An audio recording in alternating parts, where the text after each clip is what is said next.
네, 반갑습니다, 여러분. 저는 카람 김은수라고 합니다. 이번 시간에는 우리가 죽고 나서 어떻게 되는지, 죽음 이후의 내세에 관한 이슬람의 믿음을 여러분에게 간단하게 설명드리도록 하겠습니다. 우리가 죽게 되면은 무덤에 묻히게 되고, 그리고 결국에는 심판의 날을 맞이하게 될 텐데요. 자, 우리가 죽고 나서 어떤 세상이 펼쳐지는지, 어떤 일이 전개되는지는 그 누구도 알지 못하는 비밀이지만 하나님께서는 원하시는 분께 그 비밀의 일부를 전달해 주시기도 합니다. 그래서 하나님의 사도 무함마드께서는 하나님의 계시를 통해서 제시된 그 정보를 저희들에게 전달을 해주셨습니다. 저는 꾸란과 하디스를 통해서 확증된 그런 내세에 관한 정보를 여러분들에게 간략히 전달해 드리도록 하겠습니다. 자, 처음에 우리가 죽게 되면 이제 무덤에 묻히게 되겠죠. 그렇게 무덤에 묻히게 되면은 천사가 와서 저희들의 영혼을 뽑아갑니다. 그래서 그 영혼은 하늘로 올려보내지게 되는데요. 천국에 이제 들어가게 될 사람은 그 천국의 문 앞에 기대 서서 천국의 문을 두드립니다. 똑똑똑. 그러면은 그 안에서 누구냐라고 하면은 아무개의 영혼입니다. 라고 하고, 그러면은 그 천국을 지키는 천국의 문지기가 내려가라. 그대는 천국으로 들어가게 될 것이다. 기다려라. 라는 말을 듣게 되고요. 지옥으로 가게 될 사람도 마찬가지로 영혼이 뽑혀져서 지옥의 문 앞에까지 영혼이 가서 이제 똑똑똑 문을 두드리게 되고, 누구냐? 아무개다. 그러면은 너도 내려가라. 지구에서 기다려라. 너는 지옥으로 들어가게 될 것이다. 라고 그렇게 알려지게 될 것이고요. 그래서 무덤으로 다시 영혼은 하늘에서 다시 무덤으로 들어가게 됩니다. 무덤은 이슬람에서 제2의 천국과 지옥과 같은 그런 장소입니다. 천국에 들어갈 사람의 무덤은 빛으로 가득 차게 되고요. 빛으로 가득 차게 되면서 심판의 날이 올 때까지 편하게 그렇게 지내게 됩니다. 반대로 지옥에 들어갈 사람의 무덤은 아주 캄캄해지고요. 너무 양쪽이 아주 좁아지게 돼서 양쪽 갈비뼈가 서로 맞닿을 정도로 아주 좁아지게 됩니다. 그래서 그 좁아지는 고통에 사람들이 비명을 지르게 되죠. 그렇지만 우리는 그 비명을 들을 수 없습니다.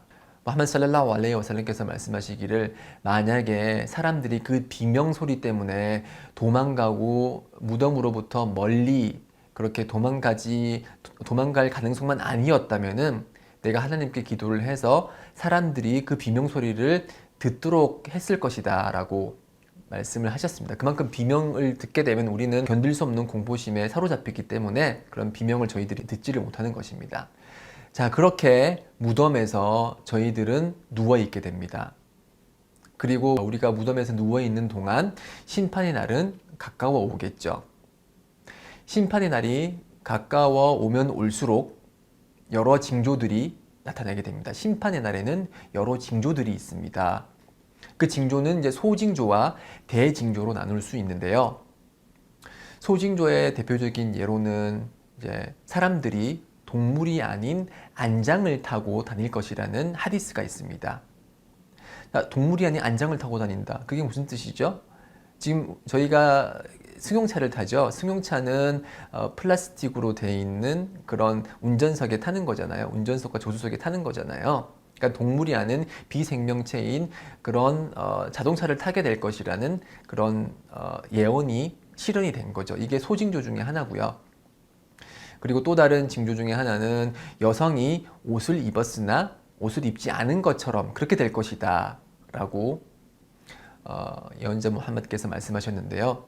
지금 저희들이 보는 일부 여성들의 모습이 그렇죠. 옷을 입었지만 그 몸매가 다 드러나게 되고 마치 옷을 입지 않은 것처럼 아주 신체 일부분만을 가린 그런 노출이 심한 옷을 입게 될 것이다 라는 것이 소징조 중에 하나고요.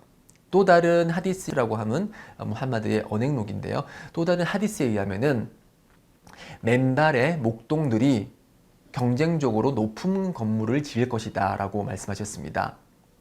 여기서 말하는 맨발의 목동들은 이제 아랍 베두인들이고요. 유목민들이고 지금 일어나는 현상 중에 하나라고 볼 수가 있죠. 사람들이 경쟁적으로 지금 고층 건물을 짓고 있죠. 이것이 실현된 소징조들 중에 여러 징조들 중에 하나입니다. 물론 실현되지 않은 징조들도 소징조들도 많이 있고요. 그리고 대징조 중에 가장 잘 알려진 징조 중에 하나는 마흐디의 출현입니다. 마흐디라고 하면 이제 인도 받은 자라는 뜻인데요. 심판의 날이 가까워지면 마흐디가 출현을 해서 공정히 지구를 통치를 하게 될 것입니다. 그리고 이 시기에 다잘이라는 존재가 출현을 할 텐데요. 이 다잘은 아랍어 표현이고요. 적 그리스도 정도로 번역이 가능할 것입니다. 이 다잘은 애꾸눈이고요. 그리고 곱슬머리에 안짱다리를 한 청년의 모습을 합니다. 이 다잘은 약 40일 동안 지구를 돌아다니면서 사람들을 시험하는데요. 이렇게 말합니다. 내가 하나님이니까 나를 믿으라 라고 하면서 사람들에게 기적을 보여주면서 자신이 하나님이라고 주장을 하게 됩니다. 많은 사람들이 이 다잘의 시험에 넘어가게 되고요. 이때 예수가 하늘에서 재림을 하게 됩니다. 이슬람의 믿음은 예수가 십자가에 못 박히지 않았고 못 박히기 전에 하나님께서 예수를 하늘 위로 올렸다라는 것이 이슬람의 믿음인데요. 그 지금 하늘에 있는 예수가 심판의 날이 다가오면 다시 지구로 재림을 하게 됩니다. 그래서 믿는 자들과 함께 군대를 형성을 해서 예수는 신앙인의 군대의 지도자가 돼서 다잘의 군대와 싸우게 됩니다. 다잘의 군대들은 이제 당연히 불신자들이 만든 군대고요. 그래서 결국에는 예수가 그런 전쟁에서 승리를 하게 되고요. 그리고 예수는 지구를 통치를 하게 됩니다. 그 후에 예수는 자연사를 하게 되고 무덤에 묻히게 됩니다. 그렇게 심판의 날이 이제 아주 가까워지게 되면 어느 날 산들바람이 불어옵니다. 이 산들바람을 맞이한 모든 믿는 자들은 죽음을 맞이합니다. 가슴속에 아주 조그마한 티끌만큼의 믿음이라도 있는 사람들은 그 산들바람을 맞으면 죽음을 맞이하게 되고요. 그렇게 해서 그 지구상에는 아주 사악한 자들만 남게 되는데요. 그때 두 번의 나팔이 불리게 됩니다. 그 나팔을 부는 존재는 이스라필이라는 천사입니다. 첫 번째 나팔이 불리면 그 당시 살아있던 모든 사람들은 죽음을 맞이하게 됩니다. 그 후에 두 번째 나팔이 불리게 되는데요. 두 번째 나팔이 불리면은 죽어있던 모든 자가 부활을 하게 됩니다. 역사를 통틀어서 존재하는 모든 인류가 한 곳으로 부활을 하게 됩니다. 어떻게 부활을 하게 되냐고요? 하디스에는 자세한 그 내용이 소개가 되어 있는데요. 사람이 무덤에 묻히게 되면은 원래 흙이 그런 사람의 육체와 뼈들을 다 이제 삼키잖아요. 먹잖아요. 그렇지만 꼬리뼈만은 예외입니다. 꼬리뼈는 그대로 썩지 않고 남아 있는데요. 그렇게 부활을 할 때 생명의 비가 내립니다. 생명의 비가 내려서 그 비가 꼬리뼈로 들어가게 되고 이제 그 비를 맞은 꼬리뼈에서부터 다시 육체가 형성이 되는 것입니다. 그래서 부활을 하게 되고요. 그렇게 부활한 사람들은 소집의 장소, 아랍어로는 이제 마샤르라고 하는데 마샤르로 모든 인류가 벌거벗은 채로 소집이 됩니다. 그렇게 소집이 되고 나서 5만 년 동안을 기다리게 됩니다. 서서 5만 년 동안을 기다리게 됩니다. 그때는 태양이 아주 가까이 다가오기 때문에 너무도 뜨거운 날이기도 합니다. 땀을 흘리게 되는데요.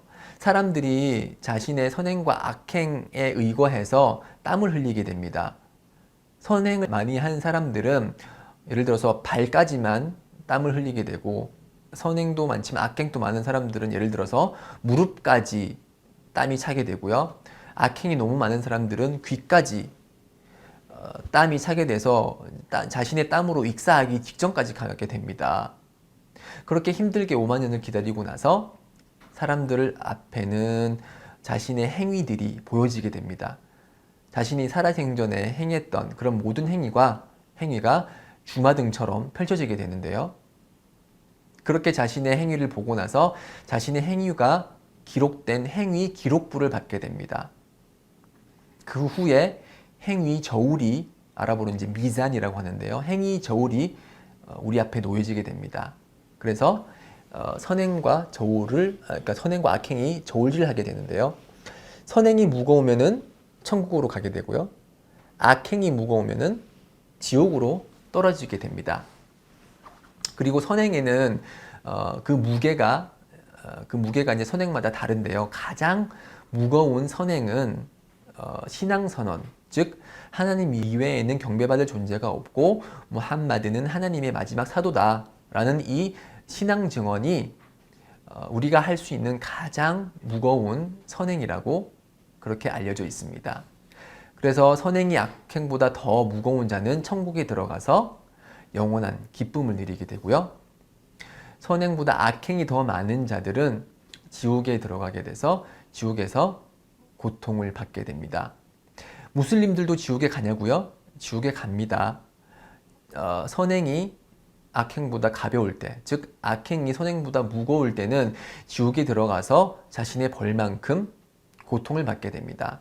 고통을 다 받고 나서 이제 자신의 벌이 다 사해졌을 때는 다시 이제 천국으로 들어가게 됩니다. 지옥의 고통이라는 것은 아주 혹독한 것인데요. 지옥에서 받을 수 있는 가장 낮은 벌은, 가장 약한 벌은 벌겋게 달아오른 숯불 있죠.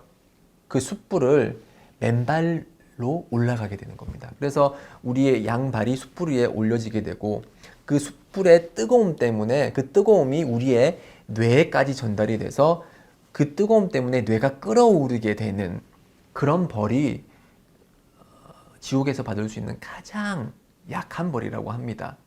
얼마나 지옥의 벌이 무서운 건지 실감이 나시죠? 우리가 이렇게 지옥의 고통으로부터 보호를 받고 그리고 천국에 있을 기쁨을 느끼기 위해서는 우리가 어떻게 해야 될까요? 우리는 우리 삶의 목적에 충실하면 됩니다. 우리의 삶의 목적이 무엇인지 알고 계신가요? 많은 철학자들이, 많은 그런 이성을 지닌 사람들이 삶의 목적에 대해서 토론을 하지만 이슬람에서의 삶의 목적은 명확합니다. 우리의 삶의 목적은 하나님을 경배하는 것입니다. 우리를 창조하신 하나님을 경배하는 것입니다. 그래서 그 목 충실하였다면 우리는 천국에 들어가게 될 것입니다. 그리고 이렇게 심판의 날을 준비하는 것이 우리 하루하루의 일과이기도 합니다. 우리의 삶의 목적이 하나님을 경배하는 것이고 하루하루가 심판의 날을 준비하는 날인 것이죠. 이렇게 우리가 하나님을 경배함으로써 우리의 삶의 목적에 충실할 때 우리는 현세에서의 행복과 내세에서의 행복 모두를 획득할 수 있습니다. 이렇게 삶의 목적에 충실할 때 우리는 이슬람, 즉 평화, 내세에서는 마음의 평화, 그리고 내세에서는 천국에서의 평화를 느끼게 될 것입니다. 이슬람은 평화의 종교이고 그리고 하나님을 믿는 하나님의 마지막 종교임을 다시 한번 강조드리면서 여기서 이만 마치도록 하겠습니다. 감사합니다.